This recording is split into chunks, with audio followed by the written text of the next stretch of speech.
எல்லோருக்கும் வணக்கம். நம்ம சேனல்ல நீங்க இன்னைக்கு பார்க்க போறது ஸ்வீட் கொழுக்கட்டை. இந்த ஸ்வீட் கொழுக்கட்டை நான் இன்னைக்கு பச்சரிசி மாவுல செய்ய போறதில்ல, இல்ல கடையில இருந்து இடியாப்ப மாவோ கொழுக்கட்டை மாவோ இதெல்லாம் எதுவுமே வாங்காம வீட்டில் இருக்கக்கூடிய புழுங்கல் அரிசி, அதாவது இட்லி அரிசியில தான் செய்ய போறேன். இந்த கொழுக்கட்டை ரொம்ப ரொம்ப சாஃப்டா சூப்பரா இருக்கும். எப்படி செய்யறதுன்னு சொல்லி பார்க்கலாம். 1 கப் இட்லி அரிசி. நம்ம இட்லி அரிசியை ஃபர்ஸ்ட் ஊற வைக்க போறோம். அதுக்காக 1 கப் அளந்து எடுத்துக்கோங்க. இந்த தண்ணியில் 3 மணி நேரம் நல்லா ஊற வச்சுக்கணும். இது நல்லா ஊறணும், அப்போ தான் நம்மளோட கொழுக்கட்டை நல்லா சாஃப்டாக கிடைக்கும். அரிசி நல்லா ஊறிடுச்சு. இப்போ நம்ம இதை ஒரு மிக்சி ஜாரில் சேர்த்து அரைக்க போகிறோம். அரிசியை ஒரு 3 தடவை நல்லா கழுவி எடுத்துக்கோங்க. கொஞ்சமாக தான் உப்பு போடணும், நிறைய போடக்கூடாது. மாவு நைஸாக அரைக்கணும், அப்போ தான் நம்மளோட கொழுக்கட்டை சாஃப்டாக இருக்கும். இந்த கன்சிஸ்டன்சிக்கு அரைச்சிக்கோங்க. நீங்கள் கொழுக்கட்டை நிறைய பண்ண போகிறீங்க அப்படின்னா மாவு கிரைண்டரில் கூட நல்லா நைஸாக அரைச்சிக்கலாம். ஸ்டவ்வை லோ ஃப்ளேமில் வச்சுக்கோங்க. இப்போ நம்ம 1 டீஸ்பூன் நெய் சேர்த்துக்கலாம். நெய்க்கு பதிலாக நீங்கள் நல்லெண்ணெயும் சேர்த்துக்கலாம்.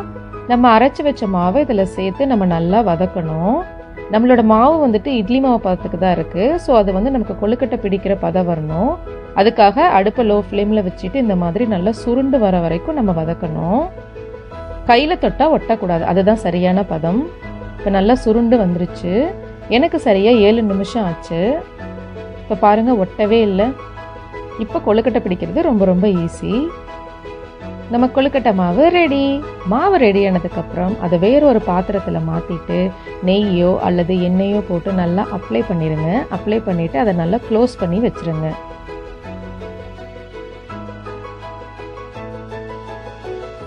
நம்ம இப்போ ஜாகரி சிரப் பண்ண போகிறோம். 1 கப் அரிசி, 1 கப் வெல்லம், 1 கப் தேங்காய். இந்த ரேஷியோ ரொம்ப சரியாக இருக்கும். ஸ்டவ்வை லோ ஃப்ளேமில் வச்சுக்கோங்க. 1 கப் பொடிச்ச வெல்லம் நான் சேர்த்துருக்கேன். கொஞ்சமாக தண்ணி விட்டுக்கலாம். சீக்கிரமாக நம்மளோட கரைசல் ரெடி ஆயிரும். ஏன் நம்ம இந்த மாதிரி கரைசலாக பண்ணுறோம் அப்படின்னா, ஏன்னா வெல்லத்தில் நிறைய தூசு மண் இதெல்லாம் இருக்கும். அதனால் இந்த மாதிரி சிரப் மாதிரி பண்ணிவிட்டு அதுக்கப்புறமா நம்ம பூரணம் ரெடி பண்ணிக்கலாம். 1 கப் திருவின தேங்காய். பூரணம் ரெடி பண்ண போகிறோம். 1/2 டீஸ்பூன் நெய், 1 கப் திருவின தேங்காய். 1 நிமிஷம் அதை வதக்கணும். நம்மளோட வெள்ளை கரைசலி இப்போ நம்ம இதில் சேர்க்க போகிறோம்.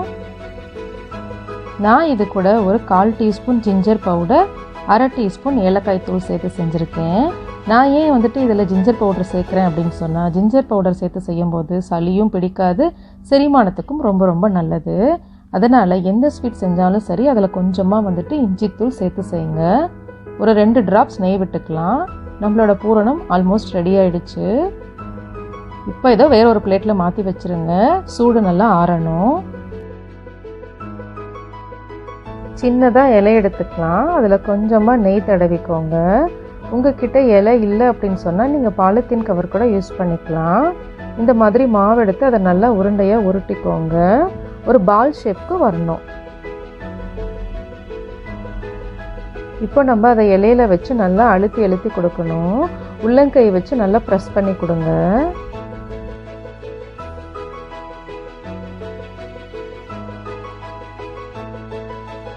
கொஞ்சமாக பூரணம் எடுத்து இதில் நடுவில் வைக்கணும். இப்போ நம்ம இலையை ஃபோல்ட் பண்ண போகிறோம். இந்த மாதிரி இலை வச்சு பண்ணும்போது நம்மளோட மாவு எல்லா பக்கமும் ஒரே மாதிரி ஈவனாக இருக்கும்.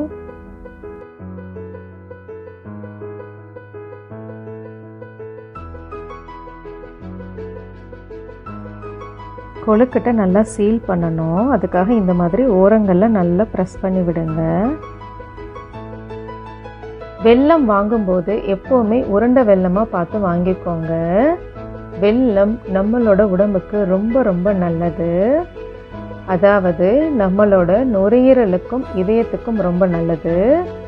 நம்மளோட செரிமானத்தையும் வெல்லம் மேம்படுத்தும்.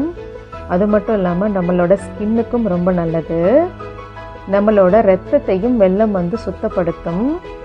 நம்மளோட இம்யூனிட்டி பவரையும் ஸ்ட்ரென்தன் பண்ணும். அதனால் வெல்லம் சேர்த்து செய்யக்கூடிய இந்த கொழுக்கட்டையை குழந்தைங்களுக்கு அடிக்கடி செஞ்சு கொடுங்க.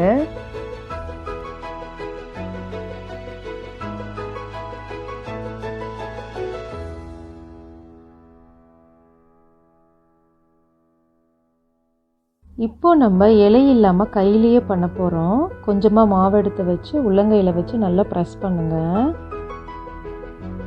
நடுவில் கொஞ்சமாக பூரணம் வச்சுக்கலாம். கொழுக்கட்டையை நல்லா சீல் பண்ணிக்கோங்க.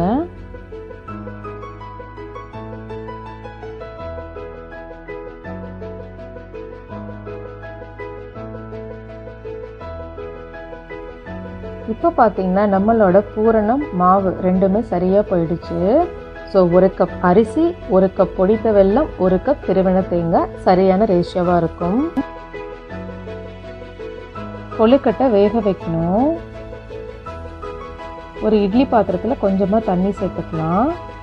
இதை உள்ளே வச்சுருங்க. இப்போ மூடி போட்டு மூடி வச்சிடலாம். 10 to 12 நிமிஷம் வெயிட் பண்ணலாம். இப்போ ஓப்பன் பண்ணி பார்க்கலாம். சூப்பராக நம்மளோட கொழுக்கட்டை ரெடி ஆயிடுச்சு.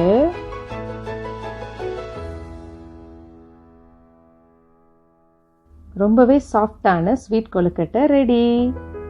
நீங்களும் இதே மாதிரி இட்லி அரிசி வச்சு கொழுக்கட்டை செஞ்சு பாருங்கள். ரொம்ப ரொம்ப சூப்பராக இருக்கும். இந்த ரெசிபி உங்களுக்கு பிடிச்சிருந்ததுன்னா நீங்கள் என் சேனலை மறக்காமல் சப்ஸ்கிரைப் பண்ணுங்கள். சப்ஸ்கிரைப் பண்ணும்போது கூடவே பக்கத்தில் இருக்கிற பெல் ஐக்கானையும் கிளிக் பண்ணிக்கோங்க. மறக்காமல் லைக் பண்ணுங்கள், ஷேர் பண்ணுங்கள், கமெண்ட் பண்ணுங்கள். தேங்க்ஸ் ஃபார் வாட்சிங்.